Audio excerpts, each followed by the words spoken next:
दबंग, बेबाक,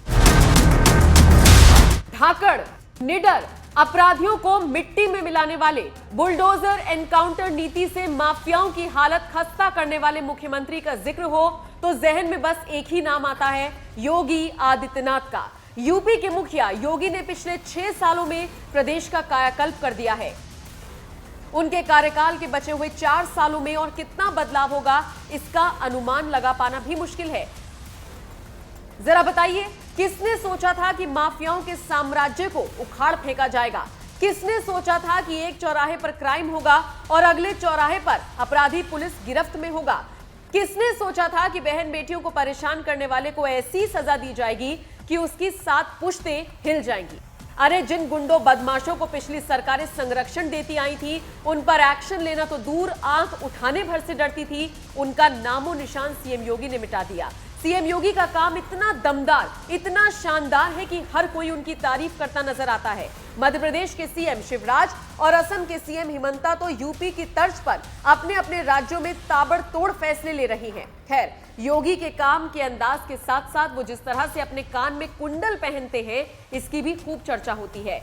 भगवाधारी योगी आखिर कान में कुंडल क्यों पहनते हैं, और वो भी साधारण तरीके से नहीं बल्कि कुछ अलग तरीके से? इसके पीछे की वजह आज हम आपको अपनी इस रिपोर्ट में बताएंगे। दरअसल गोरखपुर का सबसे प्रसिद्ध मंदिर है गोरखनाथ मंदिर। आप ये बात जानते ही हैं। यहाँ की संस्कृति और इतिहास हर किसी को अपनी तरफ आकर्षित करता है। गोरखनाथ मंदिर नाथ संप्रदाय की पहचान है। यहाँ पर मौजूद लगभग हर योगी के कान में आपको कुंडल दिख ही जाएगा, क्योंकि ये बेहद अनिवार्य है। अब यूपी के सीएम योगी तो इस मठ के मठाधीश हैं, ऐसे में उनका कुंडल पहनना बहुत जरूरी हो जाता है। गोरखनाथ मंदिर के पुजारी बताते हैं कि योगी बनने के लिए कानों में कुंडल का होना बहुत जरूरी होता है, लेकिन हर योगी के कानों में कुंडल के साथ ऊपर से नीचे तक कान भी कटे रहते हैं और कानों में बड़े बड़े छेद होते हैं। बताया जाता है कि योगी के इन कुंडलों की कीमत 2022 में जो नापी गई थी वो 69,000 के आसपास थी। फिलहाल आपको उनसे जुड़ी ये जानकारी कैसी लगी, कमेंट करके जरूर बताएं। हमारे यहाँ कोई ड्रेस कोड पॉलिटिक्स में नहीं है। सफेद पोशाक पहने हुए तो गांधी टोपी पहन लिया तो ठीक है, पहने, उसके अनुरूप आचरण भी करे ना। कोई निर्दोष मुस्लिम आके बता दे कि मैं निर्दोष था, मेरे साथ अन्याय हुआ है, कोई नहीं बोल सकता। अगर किसी ने सरकारी संपत्ति पे कब्जा किया है तो उसके लिए क्या करूं? आरती लेके जाऊं, थाली सजाऊं उनकी? अगर हम उसको मस्जिद कहेंगे तो फिर विवाद होगा। हमें ज्ञानवापी बोल देना चाहिए। मुझे लगता है कि भगवान ने जिसको दृष्टि दी है वो देखे ना। त्रिशूल मस्जिद के अंदर क्या कर रहा है? बोलने से और भाषण करने से सामाजिक न्याय आ जाएगा? परिवारवाद, जातिवाद, यही सामाजिक न्याय है? किसने रोका था यूपीए को? किसने रोका था यूपी में समाजवादी पार्टी को? किसने रोका था वेस्ट बंगाल में इतने दिनों से टीएमसी की गवर्नमेंट है? किसने रोका है वहाँ पे? क्यों वहाँ माताएं रो रही हैं? भारत के अंदर ये लोग अल्पसंख्यक के नाम पर अपने लिए विशेष अधिकार की मांग करते हैं। प्रश्न है कि ये वीडियो बनाने के बाद 2 महीने तक क्यों इसको सुरक्षित करके रखा गया था और फिर संसद के एक दिन पहले ही क्यों जारी हुआ?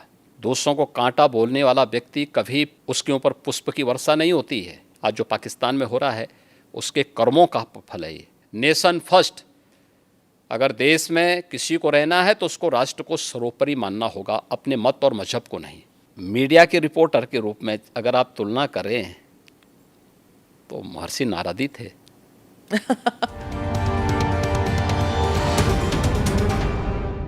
Namaste, Jai Hind. Welcome to another edition of ANI Podcast with Smita Prakash. This episode is being filmed in the city of Lucknow, which is the capital of the state of Uttar Pradesh.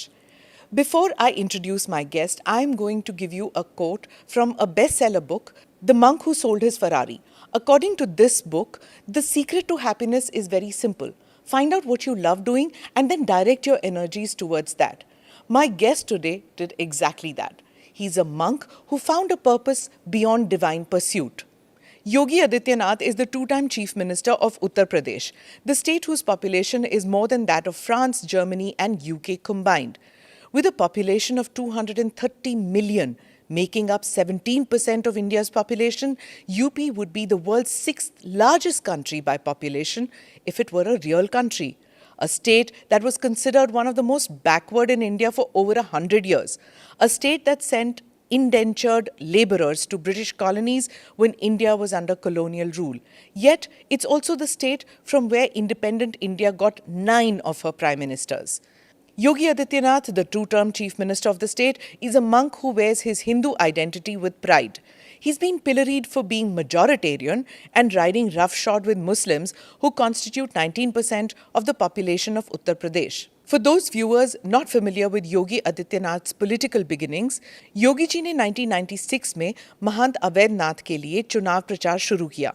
1998 में महंत अवैधनाथ ने सक्रिय राजनीति से संन्यास लिया और अगले लोकसभा चुनाव के लिए उन्होंने योगी आदित्यनाथ को अपना उत्तराधिकारी और उम्मीदवार घोषित किया और फिर 1998 में योगी आदित्यनाथ 26 वर्ष की आयु में गोरखपुर निर्वाचन क्षेत्र से सबसे कम उम्र वाले लोकसभा सदस्य बने। Today's conversation with Yogi Adityanath is going to be something which has never been seen before. That much I can promise you. प्रणाम योगी जी, ANI पॉडकास्ट में आने के लिए धन्यवाद। आपके राजनीतिक जीवन के बारे में मैं पॉडकास्ट के दूसरे हिस्से में बात करूंगी। पहले मैं जानना चाहूँगी कि आप धर्मयोगी कब, कैसे, क्यों बने, क्योंकि इतनी छोटे से उम्र में आप में ये त्याग की भावना क्यों जागी? आप साइंस के स्टूडेंट थे, तो साइंस और धर्म ये कैसे मिलाप हुआ? देखिए, सबसे पहले हम लोगों को धर्म समझना पड़ेगा। भारत की परंपरा को अगर हम जानना चाहेंगे तो भारत ने केवल उपासना विधि को धर्म नहीं माना है, कर्तव्य और सदाचार को धर्म को का एक रूप माना है और धर्म को उससे जोड़ करके देखा है। धर्म एक व्यवस्था है, एक वे ऑफ लाइफ है, जिसको आप एक जीवन पद्धति कह सकते हैं। वो जीने की एक कला है। विज्ञान उसके उन्नयन का एक माध्यम है। अध्यात्म उसकी चरम स्थिति,